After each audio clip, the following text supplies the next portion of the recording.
하나님의 말씀은 요한계시록 3장 20절입니다. 볼지어다 내가 그 문에 서서 두드리노니 누구든지 내 음성을 알아듣고 그 문을 열면 내가 그에게로 들어가 그와 더불어 또 그는 나와 더불어 만찬을 먹으리라. 오늘 말씀을 가지고 우리는 이제껏 속았습니다. 지금 문 밖에 서 계신 줄로 라는 제목으로 말씀을 나누겠습니다. 가사만 들어도 감동적인 찬송이 있습니다. 주 예수 대문 밖에 기다렸었으나 단단히 잠가두니 못 들어오시네. 나 주를 믿느라고 그 이름 부르나 문 밖에 세우더니 참나의 수치라. 이 찬송가 535장은 바로 오늘 본문 요한계시록 3장 20절을 배경으로 하고 있습니다. 우리가 잘 알고 듣는 대로 볼지어다 내가 문 밖에 서서 두드리노니 누구든지 내 음성을 듣고 문을 열면 내가 그에게로 들어가 그와 더불어 먹고 그는 나와 더불어 먹으리라. 우리는 이것을 아무 의심하지 않고 그냥 받아들이고 있죠. 이 찬송가 535장은 보통 예수를 영접하지 않은 불신자들에게 그들의 마음을 열게 하는 전도용 찬송으로 많이 불리기도 합니다. 또는 예수 믿는 분들이 오랜 시간이 돼서 믿음이 약해졌을 때 신앙 상태를 돌이켜보게 하는 회개의 찬송으로 애송되고 있습니다. 전통적으로 라오데 교회 하면 믿음이 식어서 뜨뜻미진한 그런 교회. 그래서 주님이 교회에 못 계시고 그래서 쫓겨나셨다고 생각합니다. 그래서 주님을 다시 모시기 위해서 우리가 회개하고 기도해야 된다고 이렇게 요한계시록 3장 20절을 생각하고 있습니다. 근데 이것은 요한계시록 3장 20절을 크게 오해한 데서 생긴 것입니다. 한번 생각해 보시죠. 주님이 분명히 2000년 전에 오셨습니다. 십자가에 달려서 죽으셨어요. 그 다음에 부활하셨습니다.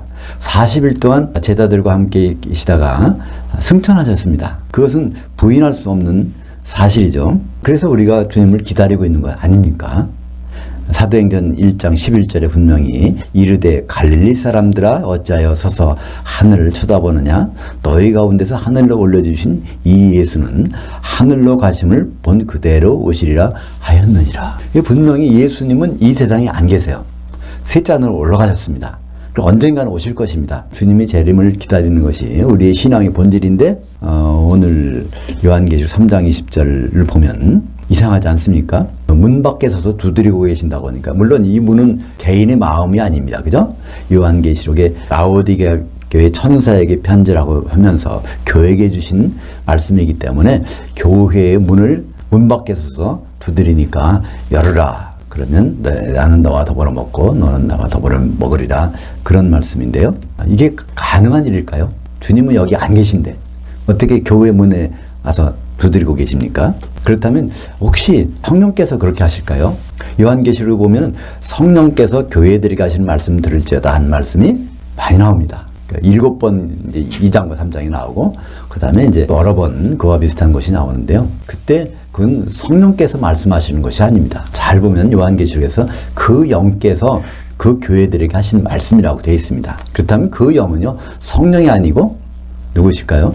요한계시록 1장 1절에 보면 주님의 천사를 보내서 말씀하신 내용이니까 그건 주님의 천사입니다. 요한계시록 22장 16절에도 분명히 말씀하셨어요. 나 예수는 내 천사를 보내서 그 교회들에게 이렇게 말했느니라. 그러니까 7교회에게 말한 그분은 성령이 아니시라 예수님을 보내신 예수님이 천사인 것을 요한계시록이 증언하고 있습니다. 특별히 성령님은요 교회 바깥에 계시질 않아요. 고린도전서 3장 16절을 볼까요? 너희가 하나님의 성전인 것과 하나님의 성령이 너희 안에 계시는 것을 알지 못하느냐. 여기에서 보통은 너희를 사람들은 너라고 생각합니다. 그러니까 개인의 몸속에 성령님께서 들어오시는 거로 이렇게 생각하는데요. 성경은 그렇지 않습니다. 너희 복수고 여기서 너희는 고린도 교회고 교회를 가리키고 있습니다. 그러니까 성령님께서는 교회 안에 들어오셔서 그거를 성전 삼고 계신 분이 성령님이신데 이 교회 문 밖에 나가서 두드리고 계신 분은 분명히 성령이 아닌 것이죠. 그렇다면 이런 상황은 언제 벌어질 수 있을까요? 교회 문 밖에서 두드리시는 주님, 그것은 재림 때의 공중에서 일어나는 일입니다. 라오디게아 교회가 공중에 올라가는데 주님은 이제 셋째 하늘에 공중에 내려오셨죠. 거기에서 교회 문을 두드리시는 그런 장면밖에는 이것이 있을 수가 없습니다. 그렇죠? 우리 주님과 우리 교회가 만나는 것이 있어야 거기서 주님이 문을 두드리시지 않겠습니까? 그것이 요한계시록에서 확증되고 있습니다. 이게 요한계시록은요, 사도 요한이 주일날 어떤 성령을 감동을 받아서 기록한 것이 아니라 요한계시록 1장 9절에 보면 사도 요한의 몸은 반모섬에 있었는데 1장 10절에 이렇게 되어 있습니다. 사도 요한이 영으로 이끌려가서 7 촛대 가운데서 인자가 서신 것을 보았다고 되어 있습니다. 그러니까 그것은 사도 요한이 시공간을 초월해서 여행을 한 것입니다. 어디로 갔을까요? 공중으로 갔고, 시간적으로는 어디로 갔을까요?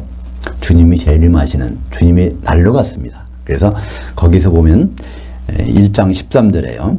그 촛대들, 그러니까 7 교회들 한가운데 인자 같은 이가 발에 끌리는 옷을 입고 가슴에 금띠를 띠고, 그래서 이것이 바로 오늘 본문의 내용과 일치하지 않습니까?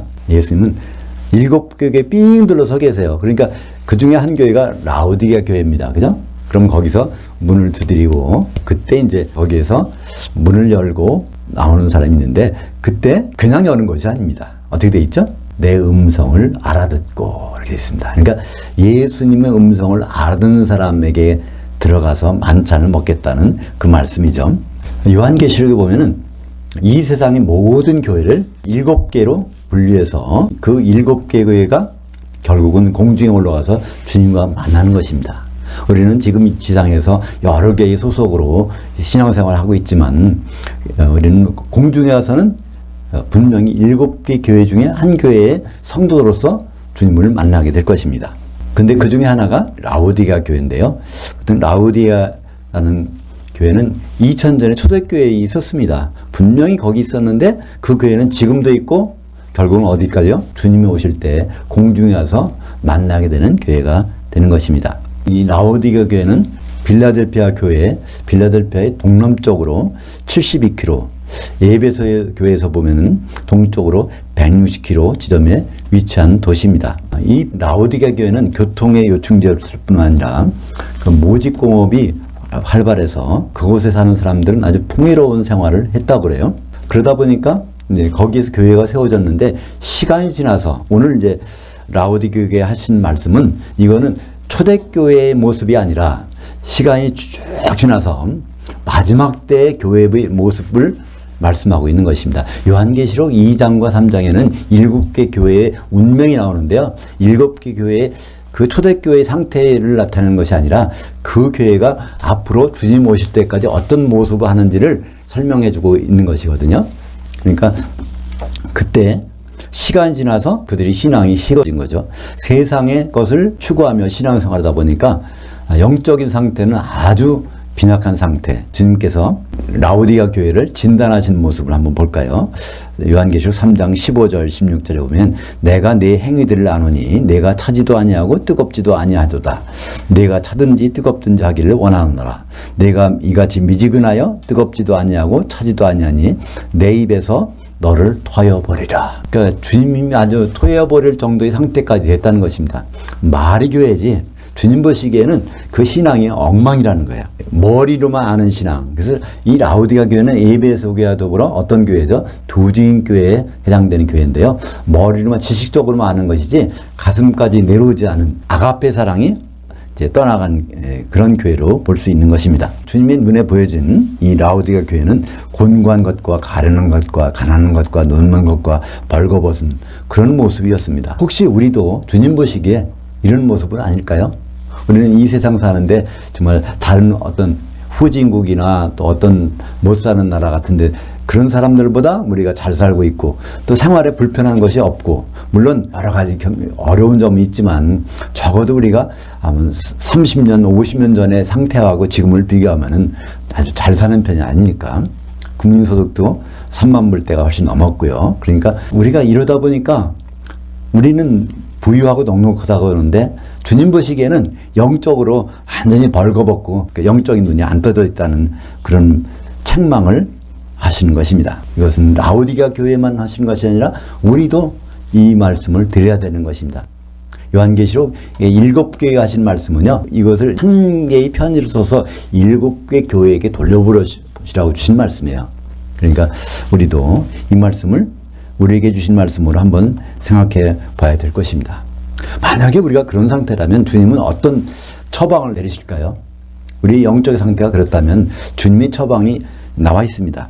그것이 요한계시록 3장 18절 19절까지 내가 너를 권하노니 내게서 불로 연단한 금을 사서 부유하게 하고 흰옷을 사서 입어 벌거벗은 수치를 보이지 않게 하고 안약을 사서 눈에 발라 보게 하라. 무릇 내가 사랑하는 자를 책망하여 징계하노니 그러므로 내가 열심을 내라 회개하라. 이 회개하라는 단어는요, 지금까지의 생각을 바꾸라는 것입니다. 우리는 주님을 어떻게 생각하고 있습니까? 주님이 우리를 도와주셔서 아주 건강하게 하고 윤택하게 하고 그런 분으로 우리가 기도하면 주님은 우리를 그렇게 도와줘서 이 세상을 잘 살게 해주신 분이라고 이렇게 생각하고 있지 않습니까? 그건 잘못된 생각입니다. 주님은 지금도 말씀하십니다. 요한계시록 전체에서 말씀하시는 것이 무엇일까요? 요한계시록 22장 마지막 장에 3번 말씀하셨습니다. 내가 속히 오리라. 내가 속히 오리라.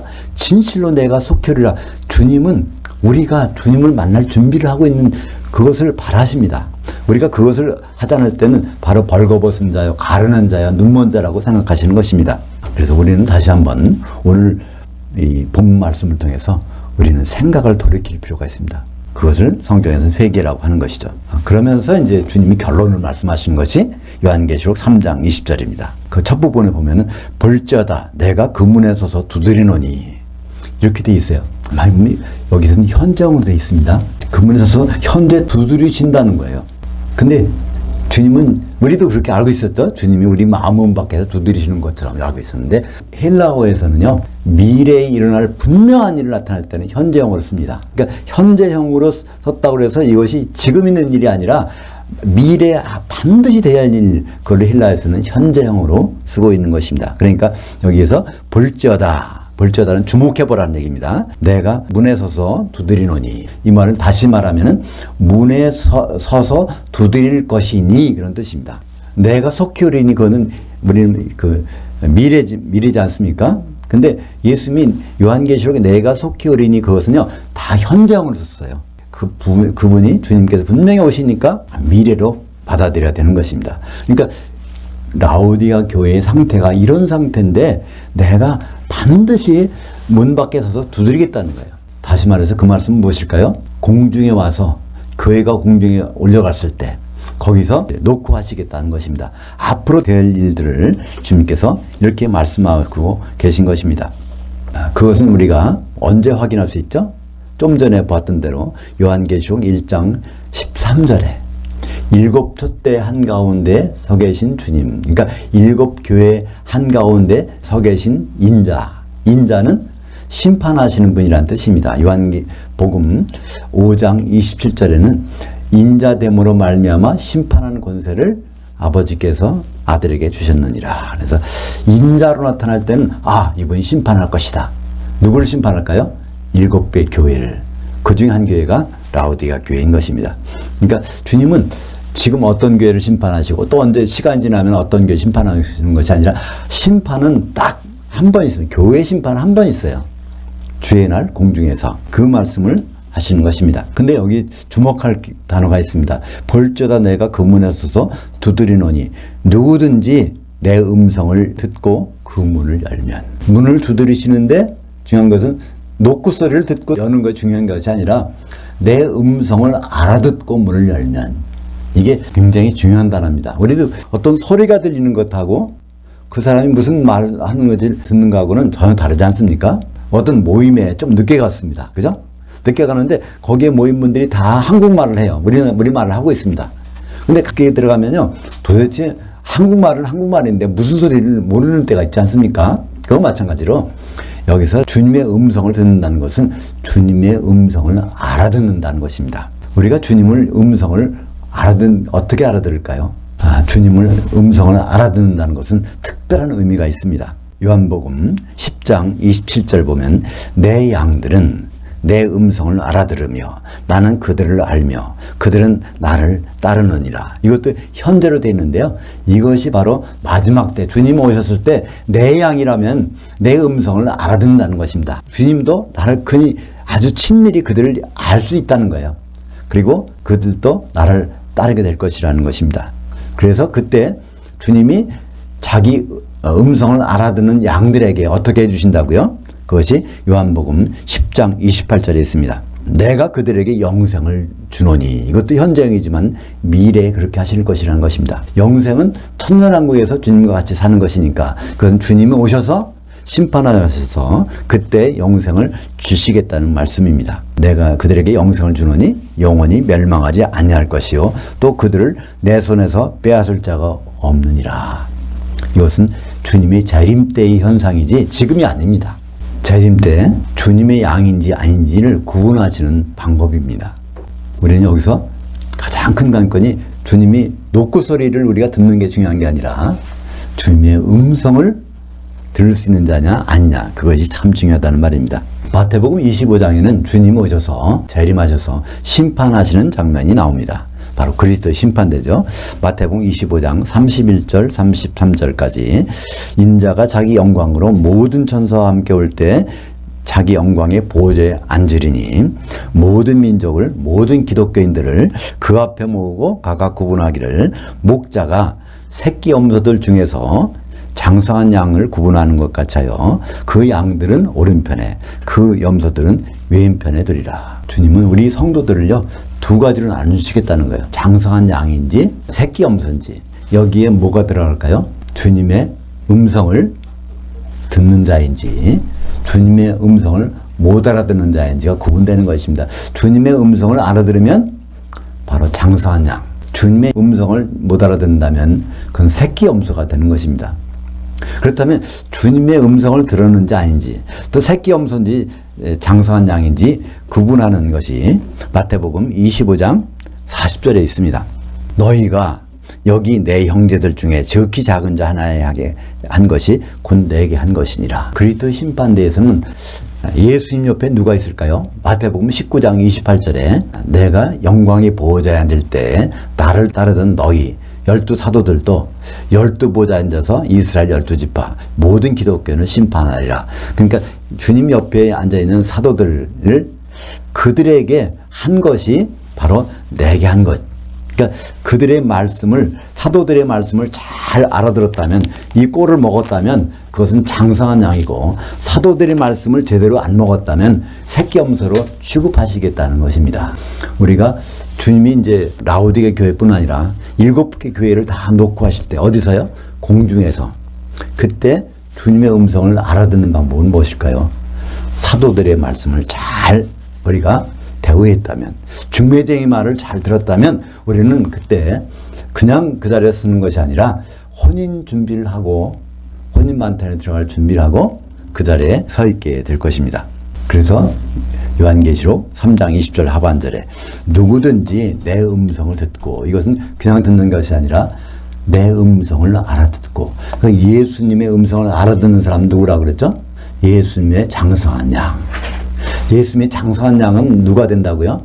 사도들의 말씀을 제대로 먹은 자, 제대로 이해한 사람들이 예수님이 장성한 양인데, 그들은 문을 열면 내가 그에게로 들어가 먹고 그와 더불어 먹고 그는 나와 더불어 만찬을 먹으리라. 이게 중요한 것이 무엇일까요? 이 혼인 만찬입니다. 주님이 그리스도의 심판대에서 각 교회 문을 열고 받아들일 때 거기서 누가 혼인 만찬에 들어갈까요? 예수님의 음성을 알아듣는 자, 장성한 양. 새끼 염소가 되면은 절대로 만찬에 못 들어갑니다. 그 만찬, 우리는 주님의 혼인 잔치가 2개의 잔치로 되어 있는 것을 우리가 알 수 있죠? 오찬과 만찬입니다.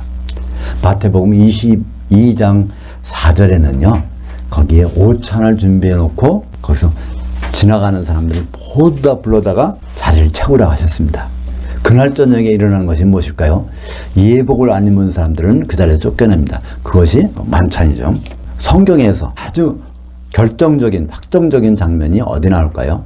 우리는 하나님의 나라, 천국 이런 개념을 막연히 받아들이지만요, 그 개념은 하나님의 통치라는 뜻입니다. 천국은요, 하늘들에서 하나님이 통치하는 것이라는 것이에요. 하나님은 왜 통치하실까요?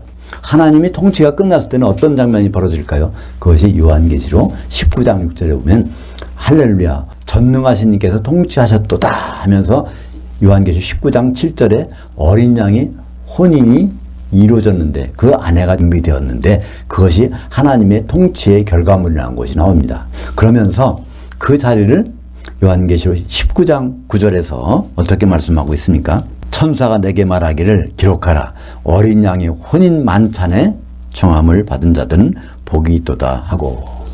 우리가 이 시간 한번 본문의 말씀을 정리해 볼까요? 요한계시록 3장 20절 볼지어다 내가 그 문에 서서 두드리노니. 이것은 어느 때라고요? 교회와 주님이 만났을 때입니다. 교회와 주님이 만나야 교회 문을 두드리시잖아요. 그것은 언제 일어난다고요?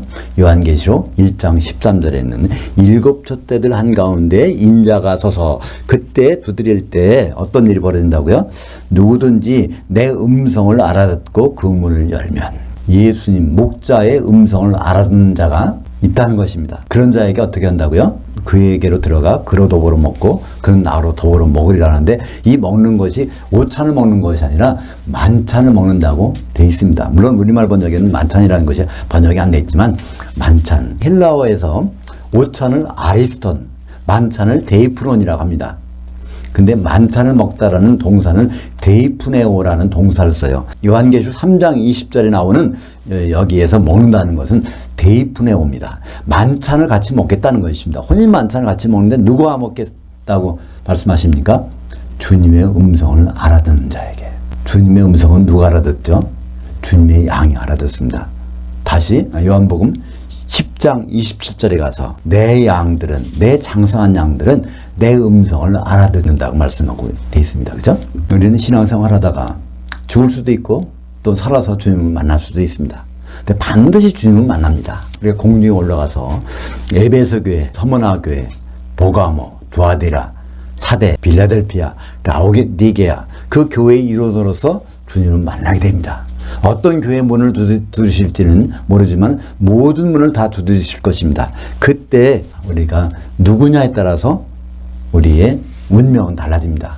장성한 양이냐, 새끼 염소냐, 주님이 사도들을 통해 주신 말씀을 잘 대답했느냐, 그렇지 않았느냐에 따라서 우리는 영생과 영벌로 나눠지는 것을 볼 수 있습니다. 마태복음 25장 46절 그들은 영벌에, 의인들은 영생에 들어가리라 하리라. 이때 영벌, 영생은요, 1000년 동안에 벌 받는 것과 1000년 동안에 주님과 사는 것, 천년왕국에 지내는 것을 말씀하고 있습니다. 사랑하는 여러분, 주님은 반드시 공중에 재림하시고 그때 모든 교회는 휴거돼서 공중에서 주님을 만나게 될 것입니다. 그때 문 두드리는 소리는 다 듣게 됩니다. 그때 주님의 음성을 듣는 장성한 양인지, 주님의 음성을 제대로 못 듣는 새끼 염소인지, 거기에 따라서 운명이 달라집니다. 주님의 오찬에는 모두가 참석하지만 주님 만찬은 그리스도의 예복을 입은 사람들, 그리스도의 예복이 무엇일까요? 갈라디아서 3장 27절에 그리스도와 합하여 성령으로 세례받은 자는 그리스도로 옷 입었느니라. 그러니까 성령 세례 가운데 있는 성도들인지, 다른 말로 하면 기름을 준비한 성도들인지, 기름이 소멸된 성도들인지 따라서 영생이냐 영벌이냐, 지옥 가서 천년 보냈느냐, 주님과 천년왕국에서 통치하느냐, 이것이 달라진다는 것입니다. 요한계시록 3장 20절 볼지어다 문 밖에 서서 두드리노니, 이것은 지금 주님이 이 현장에서 두드리는 것이 아니라 앞으로 공중에서 내가 두드릴 텐데 내 음성을 들을 수 있는 양인지, 내 음성을 제대로 못 듣는 새끼 염소인지, 그거에 따라서 운명이 달라진다는 말씀입니다. 우리는 어쩌든지 혼인 오찬이 아니라 만찬까지 들어가야 되지 않겠습니까? 그때 공중에서 주님의 음성을 알아듣는 장성한 양으로 판명돼서 혼인 만찬에 다 들어갔으면 좋겠습니다. 기도하겠습니다. 하나님 아버지 감사합니다. 우리는 이제껏 주님이 때때로 우리 바깥에 나가셔서 우리 마음 문을 두드리시는 줄로 착각하고 살았습니다. 오늘 다시 주님의 말씀을 자세히 보니 주님은 반드시 오신다고 하셨고 이제 공중에서 우리를 만나신다고 하셨는데 요한계시록 1장 13절에 보니 7개 교회 한가운데 서 계신 주님을 다시 한번 발견합니다. 그때 각 교회 문을 두드리신 그 소리뿐 아니라 주님의 음성을 제대로 알아듣는 장성한 양으로 주님께 발견되기를 원합니다. 예수 그리스도의 이름으로 기도합니다. 아멘.